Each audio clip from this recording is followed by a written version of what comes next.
We got a killer bodyweight circuit for you today. Here's what we got. You want to have access to ideally parallel bars, either the dip bars, which will be easier, or push-up handle parallel bars, which will be harder, a pull-up bar, a box bench step for the explosive step up, and a suspension trainer or pole or power rack you can hang on to assist with your upper body for single leg squats. So we'll start with the first movement, and the easiest version, again, the more elevated you are on this in and out push-up, the easier it is.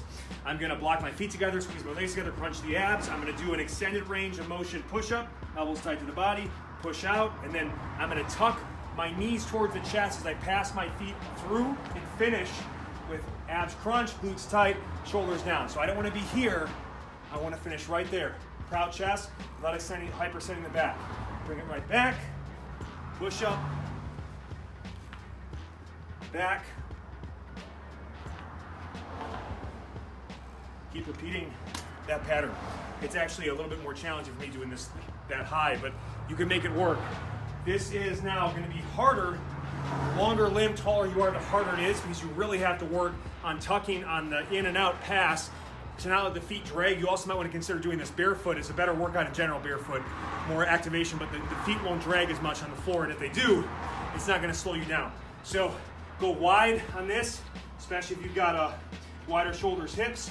I'm going to lower and control, keeping the forearms vertical, push up, tuck, pass through, bring it back, push, tuck, bring it back, and keep repeating that pattern. That's a very challenging movement for me. And again, we want to challenge you guys and gals, right? We want to challenge you. At least one of these movements should really tax you each workout, and who knows which one will. It depends on your strengths and weaknesses. So that is the first movement. From there, we're going to go Plyo Step Up. One leg at a time here. So I'm going to load it up. Thigh parallel is kind of the ideal position. You can go a little bit higher if needed. You don't want to go too low, because then it's just not going to be as explosive as we want. You're going to load up that leg. I'm going to cheat a little bit, not go as powerful as I would, mainly because I'm a little bit fatigued, but also I don't want to hit this beautiful Easter Island head on the ceiling. So I'm going to load up, push through, and right back. Swing the arms with you. All right? If that's too difficult to push off and leave the bench, just come up fast without leaving the floor. Control down. Still plyo, you're just not leaving the ground, right? Full set on one side and then switch. That becomes harder by just getting more explosion, or if you're starting with a lower set, you can elevate to that parallel thigh position. This one, if you don't have a bar, there's no modification, so just cut it, right? I'm gonna get into a hollow body position, hammer grip, meaning block the feet together, squeeze the legs together, point them out. I'm gonna pull my elbows to the ribs, hold it for a count, tuck the knees, bring it back, lower down. So pull up, hold, tuck, release, bring it back down. If that's too hard, just hold this position and do slow controlled knee tucks. If that's still too hard, just hold the hollow body position.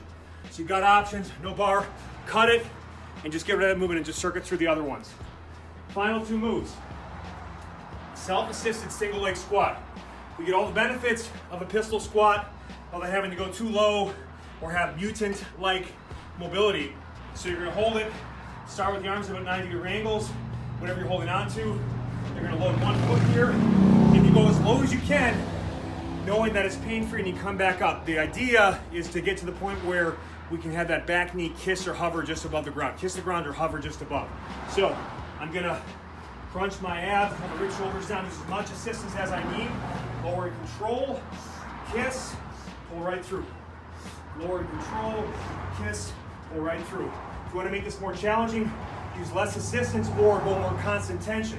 So what I'll do in that case, I only come up to about a quarter at the top, and I'm just going continuously, non-stop, more metabolic stress, no rest, constant tension. Trying to match the reps on each side, but really just stay in motion. You're working for time here. Great circuit, whole body based.